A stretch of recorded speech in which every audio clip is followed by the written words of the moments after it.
Conceive of an orphaned newborn, deprived of his father even before seeing the light of day, and who barely experienced maternal affection before seeing her depart eternally. Homeless, without recognition, among the notables of his city. Muhammad seemed destined to dissolve into the dust of the desert. However, contrary to all expectations, this boy, ignored by the world, was chosen to alter the course of humanity. What many know about him is only the superficial layer: triumphs, prayers, journeys, but the genuine story remains hidden. The silent trajectory of an orphan forged by pain, guided by faith, and omitted by the most ancestral sacred books. For what reason is Muhammad, the man who transformed an entire civilization, not mentioned in the Bible like the prophets who preceded him? What secret forces suppressed his name from the pages that recorded the history of faith? And, more crucially, what did God himself reveal to him at the end of his mission? Today, we will unveil the never-before-exposed narrative of Muhammad, the prophet excluded from the Bible. We will follow his journey from abandonment in the desert to the day he was called to recite words that would change the course of humanity. And at the climax of this journey, we will reveal the secret that few dare to confront and that can forever alter the way you perceive the history of faith. Remain with us. The greatest enigma of history is about to be unveiled. Join us as we explore how Muhammad, the orphan of the desert, became an emblem of faith, courage, and transformation amidst the greatest spiritual challenges of history. Mecca, 570 after Christ. A city effervescent with commerce, idolatry, and tribal rivalries, the sun mercilessly punished the golden dunes of the Arabian Peninsula. Amidst the aridness of the desert, Mecca emerged as an oasis for merchants and travelers, but also as a center of veneration for stone deities. It was a city where life mingled with dust, and true faith seemed buried under the weight of 1,000 superstitions. In this arid and split land, a boy was born who would alter the destiny of his generation. Muhammad came into the world without the paternal warmth to welcome him. Abdallah, his father, died even before seeing him born, leaving his young mother, Amina, immersed in pain and uncertainty. From the first cry, Muhammad was an orphan of destiny, marked by absence and loneliness. Amina, with her sad eyes full of courage, tried to protect her son in a city that offered no easy refuge to the vulnerable. But maternal protection also had its limits. When Muhammad was still very small, cruel fate struck him again. Amina fell ill during a journey and, amidst the dust of the road, closed her eyes forever. Without a father, without a mother, Muhammad was entrusted to the care of his grandfather, Abdul Muttalib, one of the most respected men in Mecca. Abdul, already old, perceived a special spark in the boy. He held his small hand with protective strength, trying to ward off the invisible storms that hovered around that orphan. Under his tutelage, Muhammad learned to observe, to notice what others ignored. However, time is relentless and does not delay in snatching away what remains. Abdul Muttalib, the old pillar that supported the boy, died when Muhammad was still very young. Once again, he saw himself thrown into the wind of survival, handed over to the care of his uncle Abu Talib, a traveling merchant who knew the dangers of the desert routes. Abu Talib loved Muhammad like a son, but life at his side was arduous. Muhammad learned early that the world was made of goodbyes and that the hearts of men were harder than the stone of the Kaaba. He grew up among the voices of eager merchants and the chants to the stony idols, but his gaze was of one who sought something more, something that not even he yet knew how to define. In a city where children were molded by ambition or by fear, Muhammad grew up in silence, carrying in his chest an emptiness that caravans, coins, and tribal feasts could not fill. There was a contained fire in his eyes, a restlessness that seemed to whisper, "You were not made to be just another one." His family's history was an echo of losses and renunciations. An absent father, a mother buried far away, a grandfather taken by old age, an uncle who struggled against poverty to support him. It was as if every link that should support him was broken by force, leaving only the cold breeze of the desert to comfort his childhood dreams. Thus, Muhammad was born. Amidst the rubble of a lineage marked by pain, in the shadows of a city that worshipped stones and forgot to look at the heavens. There were no great promises recorded in the annals of men for him, but over his empty cradle hovered a silent murmur, a hidden promise that not even the desert could suffocate. The never-before narrated story of Muhammad, the prophet excluded from the Bible, began there, not as a tale of instant glory, but as a journey where loneliness would be his first and most faithful companion. But the loneliness that surrounded his birth was only the foreshadowing of a long crossing of trials. The streets of Mecca seethed under the relentless heat. Colored fabrics undulated in the markets, perfumes emanated from the tents, and coins clinked like bells of adoration to power and gold. For many, Mecca was the center of the world. For an orphan boy, however, it was just a field of invisible battles, where every smile could hide a rejection. Muhammad, still small, wandered among the stalls with an attentive gaze. It was not the opulence of commerce that impressed him, but the silent loneliness that seemed to whisper behind every hurried face. It was a shadow moving among the colors, carrying on his shoulders a loss that few could comprehend. After the passing of Amina, his mother, the world seemed to have shrunk. Every step sounded empty. Every sunset brought a new sense of abandonment. Under the care of his grandfather Abdul Muttalib, Muhammad found some relief. The old leader, although already fatigued by the years, saw something in the orphan boy that not even he knew how to explain. It was as if the boy's gaze carried questions that not even the elders dared to formulate. Abdul Muttalib held Muhammad's hand firmly, led him around the Kaaba, showed him the ancestral traditions, told him stories of kings and prophets forgotten in the sands of time.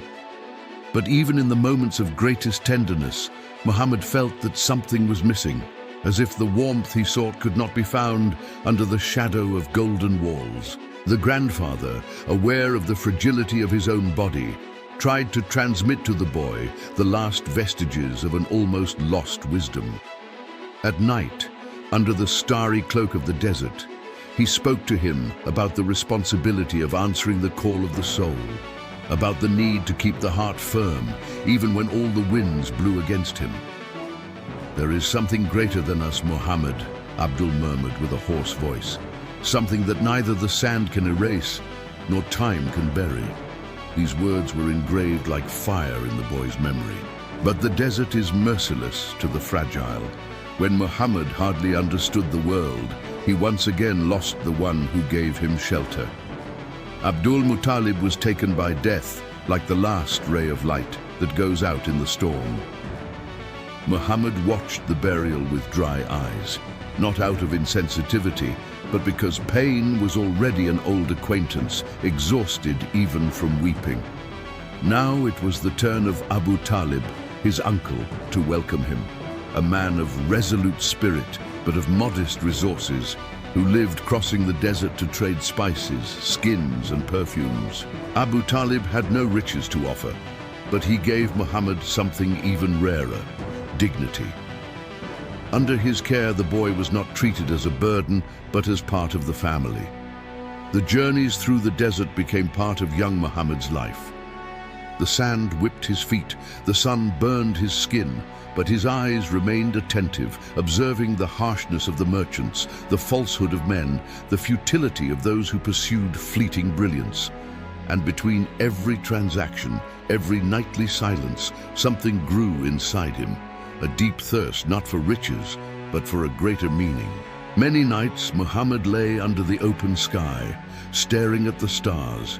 He silently wondered if there was something beyond the dust and covetousness, if there was a truth buried under the thousand confused voices of Mecca.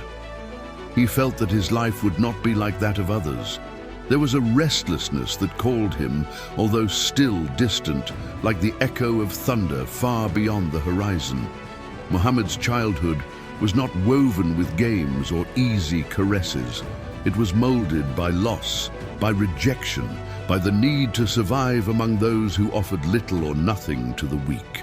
Every blow of fate, every mourning, every absence dug a deeper void in his heart, and in that void sprouted a silent, unbreakable strength. While other boys sought fame in their clans, Muhammad sought meaning in the invisible. While others erected tents of vanity, he planted his feet on the dry ground of reality, aware that he could not count on human promises. With every loss, not only a wound was born in him, but also a new preparation, as if life were training him to bear burdens that few would endure. Abu Talib, though simple, taught him the value of pledged word, honor above profit, respect for the humble, virtues that would become the foundation of everything Muhammad would preach years later. But at that moment, the boy still carried more questions than answers, and the silence of the desert seemed to guard all the hidden answers. Time flowed like the caravans that crossed the city, fast, impersonal, indifferent. Muhammad grew in stature and in spirit, observing, reflecting, questioning. He was not yet a man, but he was no longer a child either. He was suspended between two worlds, awaiting the instant when his own destiny would summon him. Every loss suffered until then was not just a tragedy, it was also a call, a silent, deep, irresistible call. With every new absence, with every new burial, a voice seemed to whisper, "You were separated for something greater. Resist." But the young man did not yet know how much that resistance would be tested. However, even more trials awaited him on the path. The heat of Mecca radiated through the streets like a living wave, making the air shimmer over the market tents. It was the odor of spices, leather, and dust, mixed with the incessant murmur of voices negotiating. For most, that was the melody of prosperity. For an orphan boy, however, it was just a field of invisible disputes, where every smile could mask a rejection. "Watch over this cargo as if it were your own life," Abu Talib said, handing him small bundles of valuable fabrics. The uncle, his beard already grey with time, looked at his nephew with a mixture of pride and worry. "The value of a man resides in his word, Muhammad. Never forget." "I won't forget, uncle," the young man replied with firmness in his gaze. From a very young age, Muhammad circulated among the city's merchants, but he did not let himself be seduced by the shine of the coins. He attentively observed how men weighed their profits and their lies on the same scale. He saw, without verbalizing, how gold corrupted even the most affable smiles. One morning, while negotiating a batch of dates, a cunning merchant tried to trick him. "This batch is the best in the city, young Al-Amin," the man said, rubbing his unctuous hands. "Sealed for 20 coins. Muhammad examined the fruits carefully. Some were already dried up, hidden under the freshest ones. "If it is the best in the city," he said, raising his eyes to the merchant, "then why do you hide it under falsehoods?" The market fell silent. Those present exchanged discreet glances. The merchant blushed, stammered excuses, and reduced the price, ashamed. Abu Talib, who observed from afar, smiled discreetly. Later, alone, he spoke. "You learned quickly. Honesty has a high cost in Mecca. Prepare to pay it." Muhammad merely nodded. He felt deep down that he would rather be wounded by the truth than embraced by the lie. But what unsettled Muhammad the most was not the deceptions in business. It was what he saw around the Kaaba. Hundreds of stone idols, each representing a different deity, receiving sacrifices, prayers, and promises. One night, after a long day of work, Muhammad and Abu Talib sat before a small bonfire outside the city walls. "Why so many gods?" Muhammad asked, contemplating the starry sky. "Because man fears what he does not comprehend," the uncle replied, blowing the smoke from his hot drink. "And in fear, he creates gods that he can touch." Muhammad lowered his head, thoughtful. "What if there is only one?" he murmured. Abu Talib looked at him with surprise, but did not answer. This type of thought was dangerous in a city sustained by idolatry. Questioning the stone gods was like stirring up a hornet's nest. Muhammad continued his work. With honesty, he gained respect. With respect, he obtained better contracts. But inside him the discomfort grew. It was not the eagerness for power that moved him. It was not the desire to be the greatest merchant in the city. There was something more, a thirst that business could never quench. One particularly sultry afternoon, after another difficult negotiation, Muhammad confided in his uncle. "Uncle, I see men who pray, sacrifice, fast, but remain empty. How can that be? The gods they venerate do not respond. Silence is all they receive." Abu Talib, thoughtful, replied with a heavy voice, "Perhaps silence is the answer we deserve." But Muhammad was not resigned. In his inner being, he knew, if a true creator existed, he could not be found among carved stones and empty promises. Often at night, he walked alone to the hills around Mecca. He lay down on the cold sand, staring at the vast and mute sky. "O Creator, if you exist," Muhammad murmured, "guide me to you. Do not let me be lost among lies." These silent prayers without human witnesses were like seeds thrown into the invisible soil of eternity. While the merchants celebrated their victories at banquets, Muhammad sought the victory that did not reside in treasures.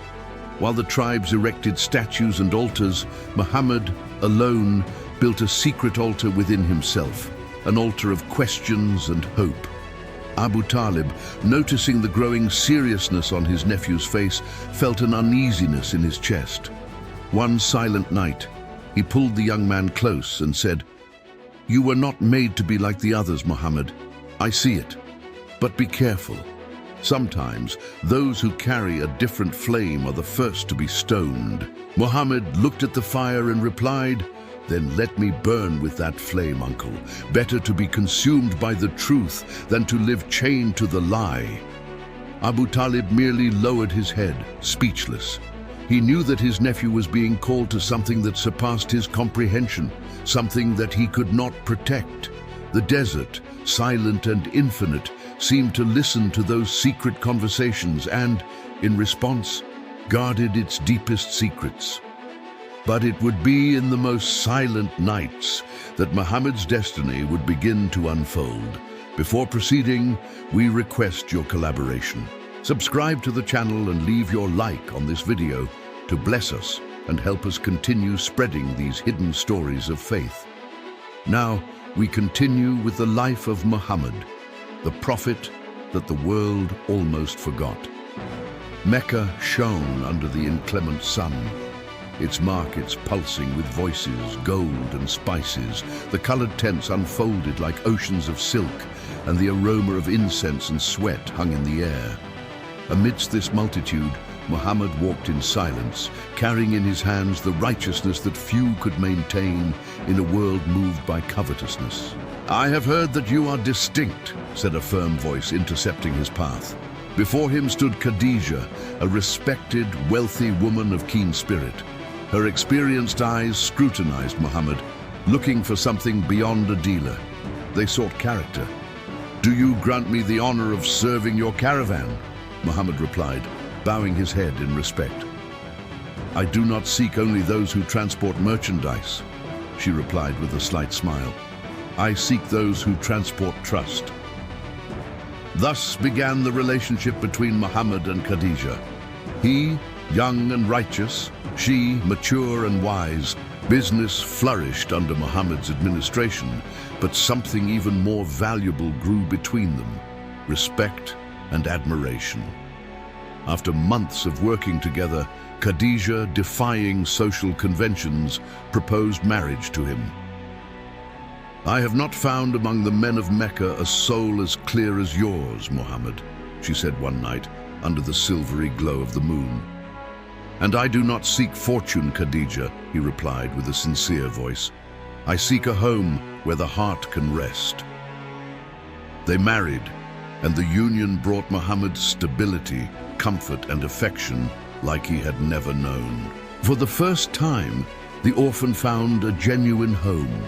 Abu Talib, already aged, watched in silence, proud. "You have built something more valuable than tents and caravans," the uncle said. "You have built respect."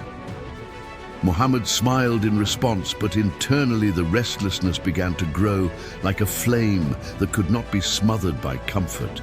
He loved Khadija, valued the peace she offered him, appreciated the success achieved through honest work. But even amidst the abundance, he felt like a lost traveler in the desert. The thirst persisted. "Why does my heart still cry out, even though I am surrounded by everything I asked God for?" he wondered to himself, lying beside Khadija on silent nights. She perceived the restlessness in his gaze. "What torments you, my beloved?" she asked one night, touching his face with tenderness. "I don't know," Muhammad murmured, turning to the starry sky. "It is as if something greater is calling me and is still too distant for me to understand." Khadija's words were soft as the night breeze. "Then search, wherever it may be, however it may be, I will be with you." But the search was not easy. The city's altars continued to be erected for silent gods, while Muhammad's heart cried out for something true, invisible, and eternal. He walked through the corridors of the Kaaba, observing people placing their hopes in mute stones. How can the hands that sculpted these images also believe that they govern heaven? He questioned in silence. Every empty ritual, every blind sacrifice was like a live coal thrown into his already burning soul. One day, upon returning from a meeting in the market, Muhammad confided in Khadija. "The city worships the appearance of faith, but is ignorant of its essence. All I see are men bending their knees to what they themselves created." Khadija merely hugged him. In her silence, there was more understanding than 1,000 words. The restlessness became unbearable. Sometimes Muhammad would wake up at night with his heart racing, as if he had heard his name being called by the wind. "O Creator, where are you?" he whispered to the dark sky. "Show me the way, or the desert of my soul will consume me." The city, with its riches and altars, no longer offered him peace. Neither love, nor success, nor stability could silence the call that burned within him, and this thirst would soon impel him beyond the limits of his city.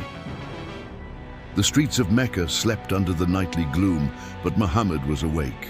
An inner longing drove him away, beyond the known walls, to where the city could not hear his silent inquiries. It was as if the desert itself summoned him for an encounter scheduled before the creation of the world. For days, he had moved away from the tents, the coins, and the familiar faces. He sought refuge on the slopes of Mount Hira, a solitary rock that seemed to whisper promises to the wind. There, high in the mountains, amidst cold stones and absolute silence, Muhammad sought answers that he did not even know how to articulate. "O Creator," he murmured with his eyes turned to the darkened sky, "I know you exist, but where are you?" The nights on Mount Hira were distinct. There was no aroma of spices, nor the clinking of coins. Only the whisper of the wind and the pulsing of his own heart echoed among the rocks. In the silence, he distanced himself from the illusions of Mecca. In the silence, he became small before the vastness of the invisible.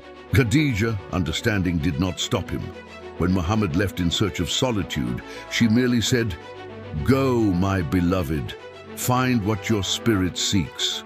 I will be waiting for you." On a night when the silence seemed denser than the very air, Muhammad, kneeling among the stones, felt a different presence. It was not the wind, it was not the darkness. It was something or someone. A tremor ran down his spine, raising his hairs.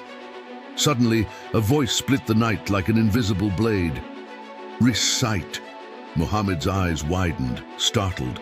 He looked around. No one. Only the desert and the stars. "Recite," the voice ordered again, stronger, closer. I do not know how to recite," Muhammad exclaimed, his body trembling. He tried to flee, but his legs failed. The presence seemed to envelop him like an invisible cloak, filling the air, penetrating his skin, his blood, his being. "Recite," the voice commanded for the third time, and then, without understanding how, Muhammad felt words sprout in his mind, words that did not seem his own, but that flowed from his heart like a dammed river. "Recite in the name of your Lord who created man from a clinging substance. Recite, and your Lord is the most generous." The words vibrated within him, shaking every fiber of his being. It was as if the universe itself had spoken, and his soul, so small, had finally found what it sought. Muhammad fell to his knees, tears mingling with the dust of the ground. His chest heaved as if he had traveled 1,000 leagues. The presence retreated, but left an indelible mark on him. Trembling, he got up and hurried down Mount Hira, stumbling over stones and shadows, like a man who had witnessed the impossible. Upon arriving home, Khadija ran to meet him. "Muhammad, what happened? You are pale as death." He fell into her arms, his voice broken. Something extraordinary visited me, Khadija. I was ordered to recite, and the words, they flowed from me, as if they came from an ocean I had never known. Khadija, her heart racing, hugged him tightly. "Do not fear," she whispered with a choked voice. "The true God would never harm you. You are honest, faithful, just. Whatever it is for a greater purpose." That night, Muhammad rested in Khadija's arms, but sleep did not come. The voice he had heard on the mount still echoed in his thoughts, like distant eternal thunder. "Recite, recite." And for the first time, Muhammad knew that his life no longer belonged to him. He had been called for something that neither Khadija's peace nor Abu Talib's protection could preserve. In the following days, the memory of the night on Mount Hira consumed him. Every recited word burned in his chest like sacred fire. Muhammad understood that he now carried an invisible burden, and that this burden would not be light. "Khadija," he said one morning, his eyes shining with a new fervor, "I received a message, but how will men accept what they do not even know they have lost?" She touched his face and replied, "You were chosen, Muhammad, and the truth always finds its way, even if it has to open paths in the hearts of men." Muhammad felt the weight of the mission even before encompassing its totality. He knew that what he had received was not to be kept silent, but he also knew that bringing a new truth to a city so rooted in its traditions would be like sowing in soil hardened by time. In the solitude of the dawns, he prayed, "Lord, give me strength not to turn back. Give me courage to carry what you have placed in my hands." And the answer came. Not in audible words, but in a solid peace that filled his spirit with certainty. Still, the greatest challenge was only just beginning, because the one who had been called to recite now needed to speak. And whoever heard his voice would bring with them not only acceptance, but also hatred, betrayal, and war. The encounter on Mount Hira had changed Muhammad forever, but who would receive that message would be only the beginning of the true conflict. The sun of Mecca burned with cruelty, but it was a different heat that began to blaze in hearts. For the first time in centuries, a solitary voice dared to break the consensus of stone and gold that governed the city, and that voice belonged to Muhammad. After the revelations of Mount Hira, he knew that he could no longer hide. The call to recite was not just for himself, it was a call to everyone who still dared to listen to the true wind, and not the empty breath of the mute idols. Allah is one. There is no other besides him, Muhammad proclaimed one morning in the effervescent center of the market. The shock struck the people present like a storm. Some laughed, others frowned, some merely looked at him with disdain. The words were simple, but their impact was like a stone thrown into a dormant lake. Abu Talib, attentive, pulled Muhammad aside. "You are right, nephew, but are you ready for what is to come?" "I can no longer be silent, uncle," Muhammad replied with a firmness he did not even know he possessed. "What I received is not a treasure to be buried." At first, few followed him. His faithful wife Khadijah was the first to believe.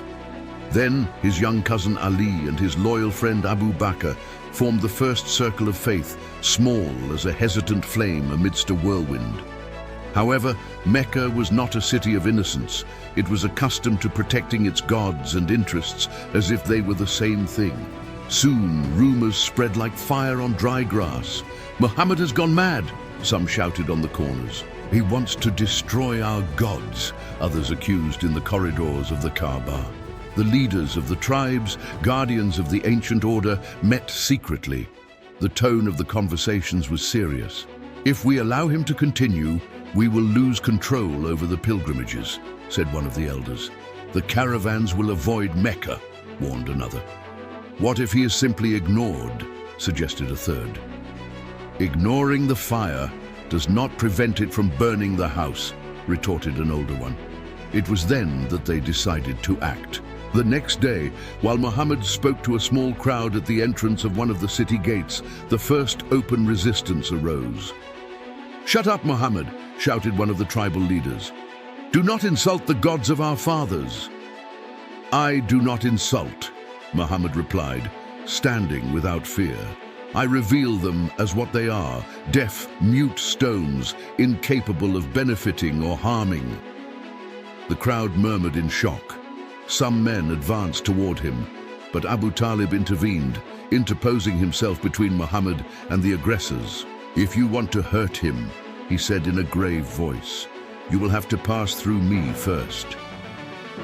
The respect for the old warrior restrained the fists for now, but the seed of hatred was already sown. That night, gathered with his few followers, Muhammad spoke with a heavy heart. "They will resist, they will mock, they will persecute us. But Allah is greater than fear, and we are called for something that neither they nor their gods can prevent." Abu Bakr, his eyes shining with fervor, replied, "We are with you, Muhammad, until the end." Ali, still young, clenched his fist. "Truth is more precious than life." Muhammad looked at his companions and saw in them not only courage, but destiny. He knew that the path would be long and bloody, but he also knew that every word cast to the wind had power, even when it seemed lost in the desert. The preachings continued, increasingly bold. Muhammad spoke at fairs, in squares next to the tents. He spoke of the oneness of God, of justice, of mercy. He spoke of life beyond this life, and his words were like invisible spears, hitting sleeping hearts. Some listened in silence, others mocked openly. "You are just one man against all of Mecca, Muhammad," scoffed a merchant. "I am just one man," he replied with serenity. "But with Allah, I am a nation." The threats soon converted into actions. The poorest followers were the first to suffer. Beaten in the streets, deprived of their businesses, separated from their families. Bilal, a slave converted to the new faith, was dragged through the streets and scourged under the scorching sun, while his executioners laughed. "Deny your God, Bilal," they shouted. But Bilal, his body in raw flesh, only repeated, "One! One!" Muhammad saw this and felt the burden grow in his chest. Every whipping, every insult, every tear was like a nail driven into his own flesh. In the dead of night, kneeling on the sands of the desert, he cried out, "Lord, strengthen us! Do not abandon us!" The desert only responded with coldness and silence, but in his heart, Muhammad knew the answer had already been given on Mount Hira. Now was the time for resistance. While the people of Mecca raised their voices against him, Muhammad slowly became the most feared enemy of the city. And soon, the young preacher would become the most feared enemy of the city. The biting wind of the desert seemed to carry with it the tension that hung over Mecca. In the alleys, in the markets, and even in the corridors of the Kaaba, Muhammad's name was whispered like a threat, like a silent fire that no one knew how to extinguish. The tribal authorities, unable to silence him with words, decided to attack his roots, the honor, the sustenance, and the security of those who followed him. "If we cannot destroy his faith, we will destroy his life," said one of the leaders in a secret meeting. And thus began the invisible siege. Trade with Muhammad's followers was boycotted. Entire families were threatened if they maintained any connection with the new believers. Childhood friends became closed faces. Brothers disowned brothers. "I will not sell you anything, renegade," shouted a merchant upon seeing Abu Bakr approach his stall. "We were friends," Abu Bakr replied, trying to contain the bitterness. "You were a friend until you became a traitor to the gods," the man retorted, spitting on the ground. The city, once bustling with the diversity of tribes and cultures, now seemed united in a single purpose: to crush the seed that Muhammad had planted. Bilal, the faithful slave, was dragged through the streets again. His executioners piled rocks on his chest under the scorching sun, demanding that he deny his faith. "Deny! Deny!" they shouted, their voices full of hatred. "One! One!" Bilal whispered, his eyes closed, as if his soul had already been transported elsewhere. Slowly, the homes of the first followers became prisons. No food was sold to them, no water was offered to them, no gesture of compassion was allowed. Muhammad, anguished, watched his brothers in faith suffer. "Lord," he cried out in the dawns, kneeling on the cold sand, "strengthen us, do not abandon us." But the desert only answered with silence, and silence at that time was sharper than any sword. Khadijah, with her fortune, tried to buy provisions for the needy, but the prices were intentionally inflated. Every gesture of help was sabotaged, every rescue attempt crushed. "They want to see us die," Abu Bakr said, his lips cracked after a secret meeting. "And if we have to die, we will die standing," Muhammad replied, his voice calm like the sand that resists the wind. Even under oppression, the number of followers grew, although slowly. Men and women, moved by the hunger for a greater truth, risked everything to hear Muhammad's words in the shadows of the night. "Allah is unique," he proclaimed to the few gathered. "He has no sons, no comparisons, and all who believe in him will be free, even if the body suffers." The response was a silence full of reverence. Those few hearts beat in unison, aware that they paid with blood for the freedom of their faith. The leaders of Mecca, seeing that social persecution was not enough, authorized physical violence. Armed men ambushed believers in the streets. Women were publicly humiliated. Children were torn from their parents. Sumayya, one of the first women to embrace the faith, was the first martyr. Tied between two stakes, she was tortured before the crowd. When they offered her life in exchange for denial, she merely whispered, "My Lord is Allah." And she was killed, leaving her name engraved not only in the memory of men, but in the heavens. Muhammad received the news of her death with a crushed heart, but even in sadness, he did not retreat. "Every drop of blood will be a seed," he told those who remained. With every attack, every betrayal, his faith became firmer, not because suffering was desired, but because the truth they carried was stronger than the pain. Abu Talib, still influential despite his advanced age, tried to protect his nephew, appealing to the tribal chiefs. "He does not seek war, he merely seeks freedom of faith. Leave him be." But they refused. "As long as there is one man who believes in Allah," they said, "there will be no peace in Mecca." Thus, Muhammad's followers began to gather secretly in nearby caves, in hidden valleys, in the heart of the night. They quietly chanted the first revealed verses, like those who light small candles amidst the darkness. "Recite, O Muhammad, in the name of your Lord," they whispered, every word a declaration of resistance. The desert, which was once only a witness, now seemed to guard every prayer like a precious jewel, hidden from the eyes of men. The invisible chains of rejection tightened around the young movement, but also united them like nothing else could. Every tear shed, every pain endured, every loss accepted was a silent offering to the God who could not be seen, but who was more real than the very desert that surrounded them. And the price for true faith would become higher with every new day. The sun of Mecca showed no mercy, falling upon the city like a relentless judge, burning the skin and drying the eyes. But at that time, it was not the heat that weighed most heavily in the air. It was hatred. Muhammad's name now echoed through the alleys and markets like a living threat. For some, it was the sound of hope. For others, the announcement of disorder. The tribal leaders, fearing to lose control over their people and their idols, hardened the persecution. It was no longer enough to ignore or boycott. Now it was necessary to eradicate the faith with the force of blood. Sumayya, the elderly woman who had been one of the first to proclaim Allah is one, became a target of fury. Captured along with her husband Yasir and her son Ammar, she was taken to the public square as an example. "Deny your God, Sumayya," demanded Abu Jahl, one of the cruelest lords of Mecca. "Allah is one," she replied, her voice firm as the rock of the desert. The whips cut her thin body, but she did not retreat. "Deny!" they shouted again, while the crowd watched, some with hatred, others with fear, a few with contained tears. "My Lord is Allah," she repeated. The blow that followed was fatal. Sumayya fell to the ground, her blood mixing with the dust.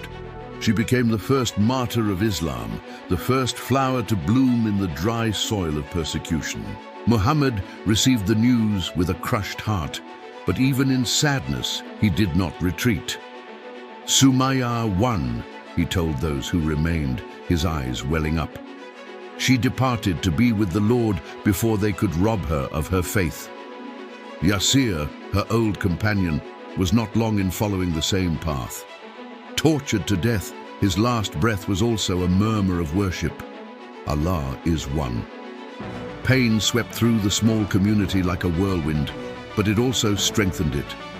Every martyr was a seed thrown into the desert of hardened hearts. Ammar, the young son, survived, but would forever carry the marks of loss and humiliation. When he was freed after days of torture, he ran to Muhammad and crying confided, "Master, I gave in. I said what they wanted to hear to save my life."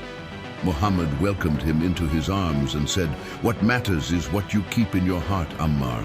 Allah sees the inner being of man. You are innocent before him." Forgiveness restored the young man's spirit, but left indelible scars on his soul. Meanwhile, throughout Mecca, Muhammad's followers were hunted like animals. Those who could hid their faith. Those who could not paid the price. "Deny your madness or perish," the oppressors shouted in the squares, but many preferred to die than to deny. One afternoon, Abu Bakr, trying to intercede for the life of a believing slave, was beaten until he almost lost consciousness.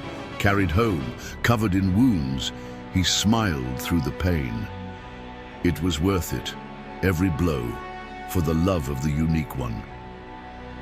Glances turned to Muhammad with silent questions, and he, with a firm voice, taught, "The road of truth is narrow and full of thorns, but at the end of it there is a garden that never wilts." The nights were even darker.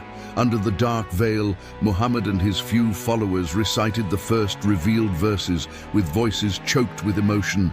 "Recite in the name of your Lord who created man from a clinging substance." Every word was a challenge to fear. Every verse, an invisible sword against tyranny. But the price was increasingly high. Zayd, a recently converted young man, was ambushed in an alley and beaten almost to death. Saved by secret friends, he spent days between life and death, quietly reciting, "Allah is one, Allah is one." Mothers hid their children. Men avoided meeting publicly.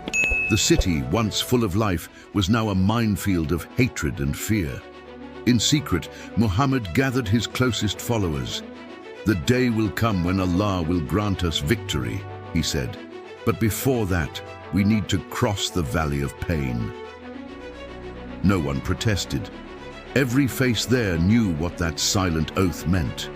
Abu Talib, weakened by age, still tried to protect his nephew, but even his influence began to crumble in the face of pressure from the tribal chiefs. "I will not be able to protect you forever, Muhammad," he warned him one night. "I do not ask for protection, uncle," Muhammad replied with serenity. "I only ask that you let me speak until Allah decides my end." The desert, a silent witness to all the secrets, seemed to guard in its sands the blood of those who dared to believe. Every grain seemed laden with pain. Every gust of wind seemed to whisper names: Sumaya, Yasir, Zayd. The ground of Mecca, previously watered only by the sweat of commerce and the dust of caravans, was now watered with the blood of those who believed in the invisible. But the desert would still cry out for more tears before liberation. The night descended upon Mecca like a lead shroud. The stars, which previously seemed to promise hope, now silently watched the steps of the hunters. Muhammad knew the city that had seen him born was now plotting his death. Gathered in the shadows, the tribal leaders had finally decided. "Tomorrow, before the sun rises, we will put an end to this," decreed Abu Jahl, with hatred in his eyes. "One blow from each tribe. That way, no one can be individually blamed." The news spread like poison through the alleys. But before the blade fell, Allah revealed the enemy's plan to Muhammad. In his modest house, surrounded by his few faithful, Muhammad spoke in a low, firm voice. "Tonight, I will depart." Ali, still young, looked at him with resolute eyes. "Let me sleep in your bed, O Muhammad," he said. "If they come looking for you, they will find me." "May Allah protect you, cousin," Muhammad replied, touching his head with tenderness. While Ali lay down under Muhammad's cloak, prepared for sacrifice, the Prophet left the city under the cover of darkness. His bare feet touched the stones still warm from the night, and his heart beat hard, not out of fear, but out of the pain of leaving the land where his ancestors lay.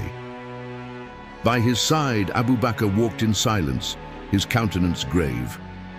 "The promise of Allah is true," whispered Abu Bakr, trying to encourage his friend. "He is our protector," Muhammad replied. They traveled hidden trails, avoiding glances and ambushes. Every sound in the darkness seemed like an alarm, every shadow an enemy.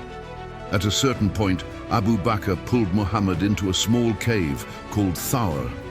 There, hidden among the rocks, they spent days.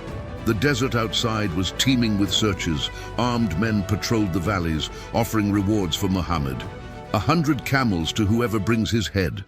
Inside the cave, Muhammad prayed, "O Lord, we are alone here, but with you we are the majority." One night, while Muhammad rested, Abu Bakr saw pursuers approaching. "They are so close, Muhammad," he whispered, his voice choked with despair. "If they just look inside, they will see us."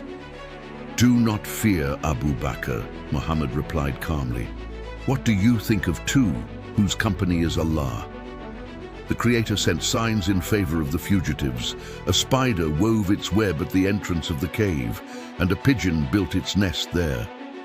When the pursuers arrived, they saw the web intact and the nest untouched. "He cannot be here," one of them said. "No one would cross a web without breaking it." And they left. Relief ran through the two men's bodies like a divine breath. A few days later, with the path relatively safe, Muhammad and Abu Bakr resumed the journey. It was an arduous crossing. The sun burned relentlessly. Thirst wounded their throats, but hope drove them forward. In the distance, the city of Yathrib, future Medina, appeared like a promised oasis. When they finally reached the city gates, they were received not with swords, but with open arms. "Welcome, O Messenger of Allah," men, women, and children shouted, lined up along the streets. It was a sight Muhammad would never forget. The people of Medina saw in him not just a spiritual leader, but a mediator of peace, a hope for reconciliation for their divided tribes. But Muhammad knew that the journey did not end there. In his heart, he felt the pain of separation from his homeland, from loved ones left behind, from the martyrs who had irrigated the sand of Mecca with their blood. On that first night in Medina, Muhammad looked up at the sky and prayed, "O Allah, guide us in this new land. Strengthen us as you strengthened those who came before us." Medina offered refuge, but did not guarantee peace. New challenges would arise there. New conflicts would emerge from the sands. New battles would be fought not only with swords, but with hardened hearts. Because changing cities was easy, the difficult thing was to change the spirit of men. As Muhammad walked through the streets of Medina, the hopeful gazes fixed on him, he felt the weight of responsibility grow on his shoulders. He was no longer just the orphan of Mecca, the honest merchant, the persecuted prophet. Now he was the leader of a people. And the deserts of the new city would bring even deeper challenges. The sun rose differently that day. Over the city of Medina, the first flashes seemed to carry the promise of a new beginning. For Muhammad and his followers, it was not just the start of another day. It was the beginning of a new existence. The journey from Mecca had left indelible marks. Every step, every loss, every tear had forged them. Now, upon arriving in that foreign land, they brought with them only two things: faith and hope. Medina was a split city.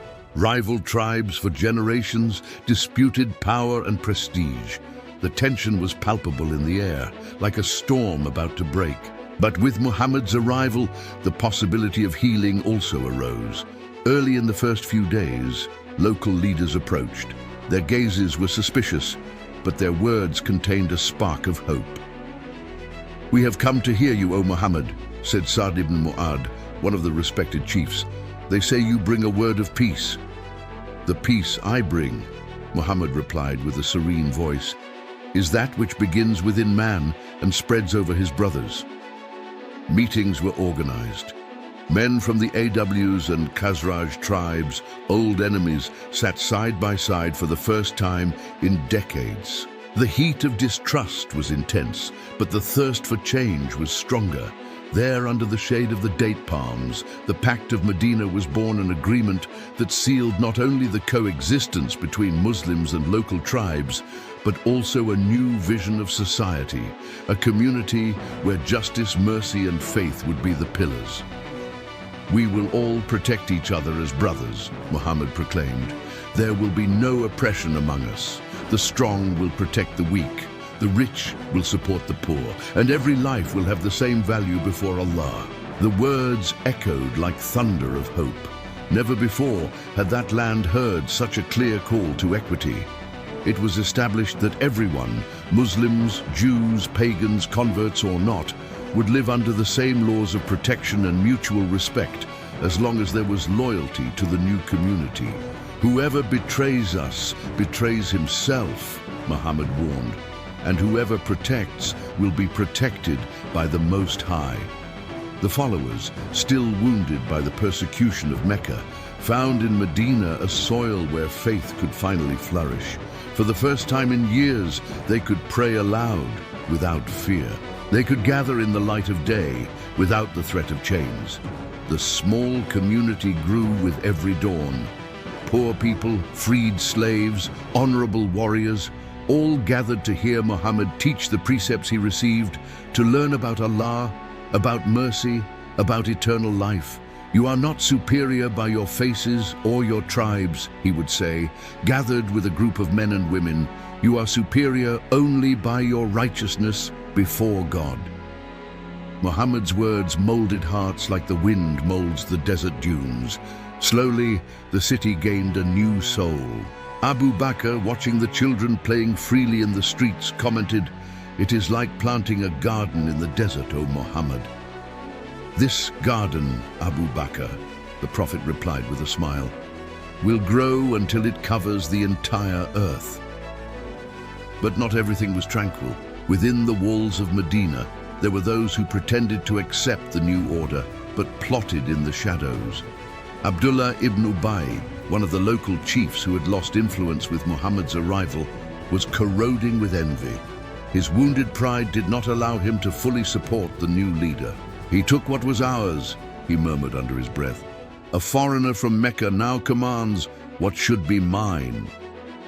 And outside of Medina, Mecca had not forgotten. The Quraysh leaders, furious at the flight of Muhammad and his followers, swore revenge.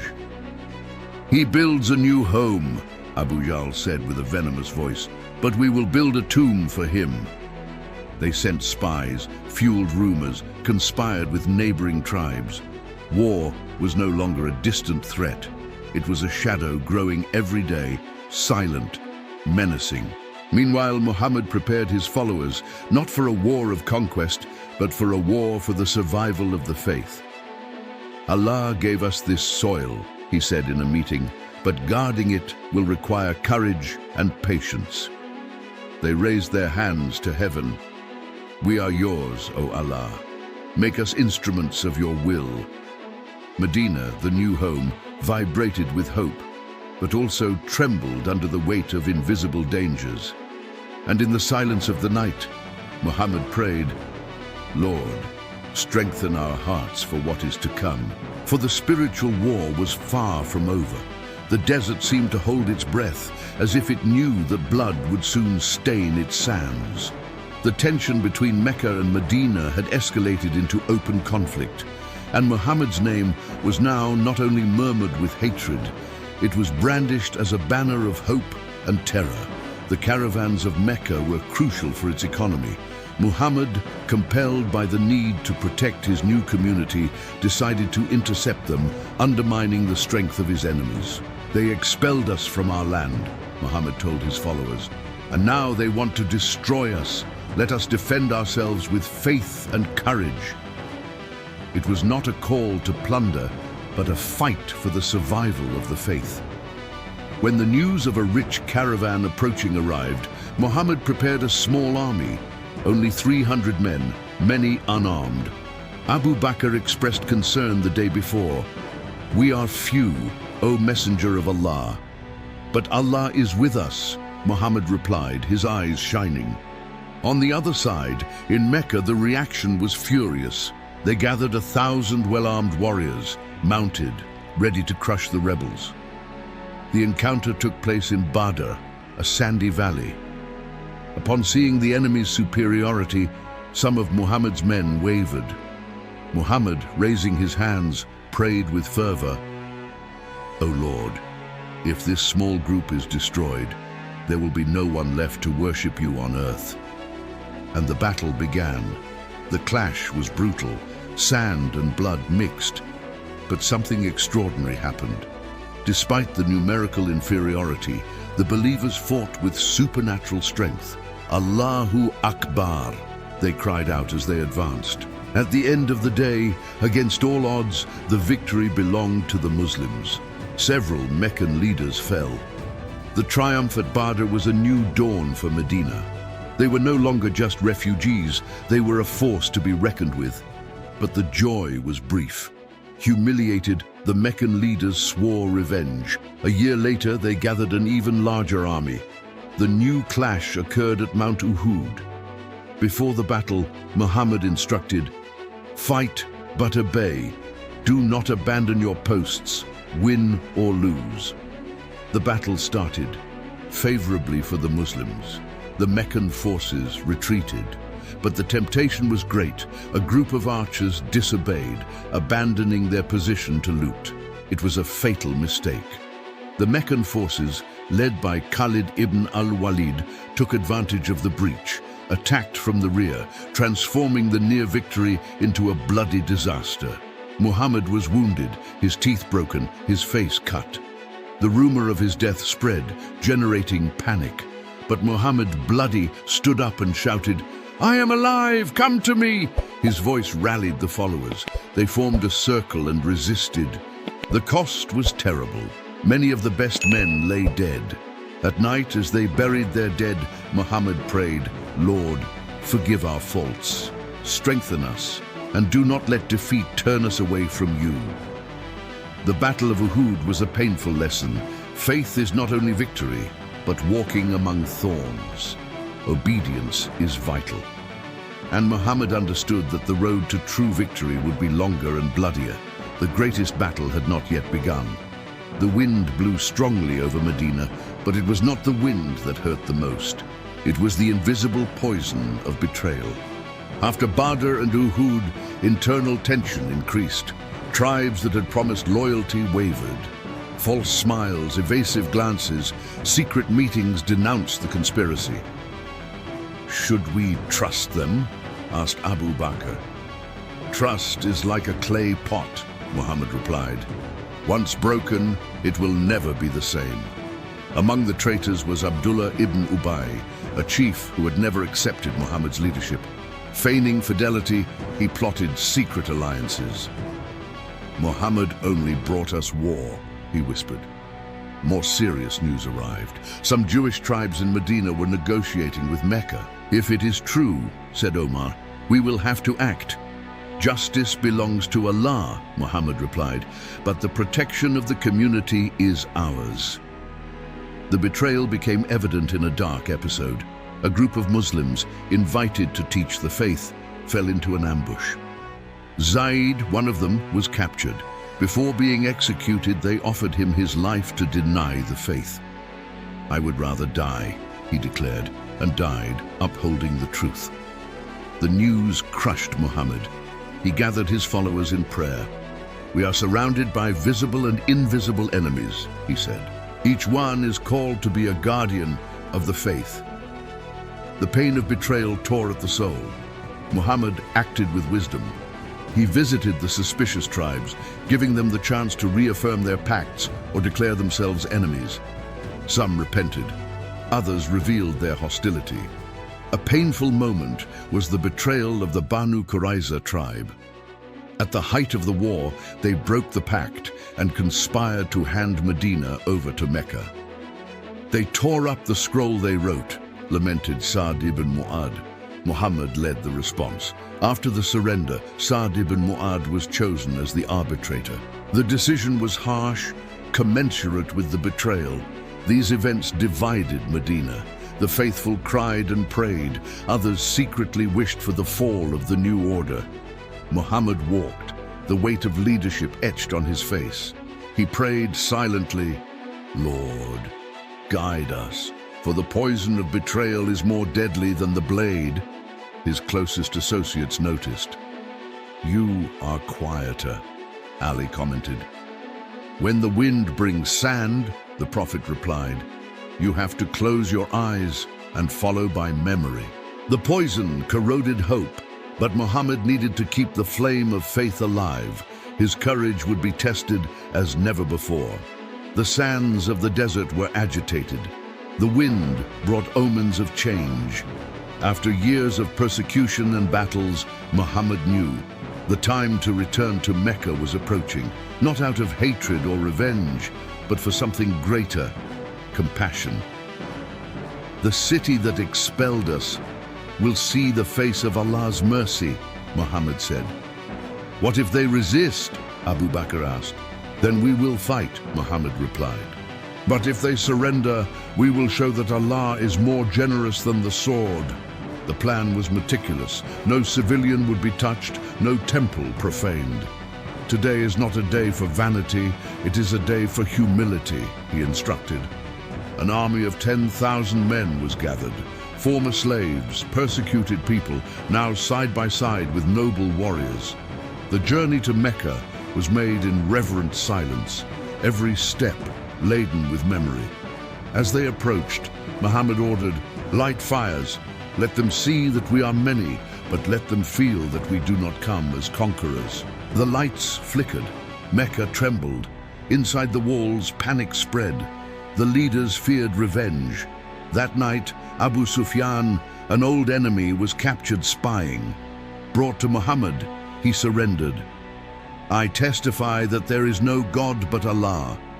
Muhammad declared, "Whoever takes refuge in Abu Sufyan's house will be safe. Whoever locks himself in his house, safe. Whoever takes shelter in the Kaaba, safe." It was the announcement of mercy. At dawn, Muhammad advanced toward Mecca, his head bowed in humility. It was not the triumphant entry of a king, it was the silent march of a servant. The doors opened without resistance. The people watched, frightened. But the worst did not come. Muhammad went to the Kaaba. With his own hands, he tore down the idols. "Truth has come, and falsehood has perished," he repeated. The stone images lay broken. Gathering the population, Muhammad asked, "O people of Mecca, what do you think I will do with you?" Silence. They expected death. Then Muhammad said, "I tell you what Joseph said to his brothers. There will be no reproach against you today. May Allah forgive you." A collective gasp. Some cried, others fell to their knees. No one had imagined such mercy. "O Messenger of Allah," Abu Bakr said, moved. "Today you wrote a new page." "It was not me," Muhammad replied. "It was Allah." And so, without bloodshed, without humiliation, Mecca surrendered. But Muhammad sensed the mission was not over. The silence was just the antechamber of an unexpected act. The sun rose over Mecca as never before. The mountains, silent witnesses to idolatry, now witnessed something transformative. Muhammad entered the city mounted, head bowed in humility, accompanied by a silent army. The streets, previously noisy, were silent. The people watched from the windows, fearing fury, but finding compassion. Upon arriving at the Kaaba, Muhammad dismounted. "Truth has come," he murmured, "and falsehood has perished." With his own hands, he began to purify the place, tearing down the 360 idols. "Allahu Akbar," the believers echoed. Every broken statue was a chain broken. Standing before the purified Kaaba, Muhammad declared, "There is no God but Allah. He has fulfilled his promise." Hearts trembled. Many prostrated themselves, overcome by mercy.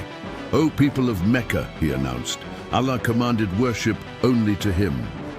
The silence was broken by the first unified prayer. Bilal, the former scourge slave, climbed to the top of the Kaaba and chanted the first adhan, the call to prayer, "Allahu Akbar."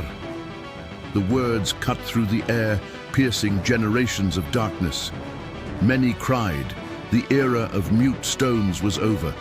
Abu Sufyan, who had marched to destroy Muhammad, watched in silence. "I have never seen a conqueror forgive without humiliating," he murmured. The answer was in the wind that blew between the fallen idols. In the following days, Muhammad organized the city, established prayer, abolished injustices, began a cycle of hope. "All of you are from Adam," he would say, "and Adam was created from dust." There was no more distinction of tribe or position. The new order was based on faith and righteousness. Even so, Muhammad knew the fight was not over. The true combat in hearts was only beginning. "The most difficult thing," he said, "is not conquering lands, it is conquering souls." Medina and Mecca united. But the faith, still young, would face greater trials. In the dead of night, Muhammad prayed, "Lord, you fulfilled your promise. Do not let us stray." The sand seemed to murmur an ancient reply. The fight for good never ends. The city had fallen silent, but history concealed a mystery. Years passed. The orphan of Mecca was now the leader of a faith that was spreading. Medina flourished. Rival tribes walked side by side, but something inside him had not quieted down. At night, under the stars, Muhammad walked alone. The expansion was visible. The dreamed of peace materialized, but the question returned. Why don't the ancient books speak of me? He whispered to the wind. One day he gathered his closest associates. The Torah and the Gospel speak of the previous prophets. There are signs that point to me, but my name is not there. Perhaps men have hidden it, O messenger, suggested Abu Bakr. Or perhaps Allah has reserved this secret, said Ali. Muhammad meditated. I am just a servant. I do not seek glory but comprehension. The wisest recalled ancient passages, promises of a comforter, of a prophet like Moses. But clarity was a whisper, not carved stone. However, Muhammad's work bore the same fruits: justice, compassion, truth. If the words of the ancients were distorted, Muhammad would say, it is not my glory that is lost. He knew he did not need human confirmation. His mission came from above. Allah is witness, he said with serenity. But the question persisted on silent nights. The answer matured in Allah's secret time.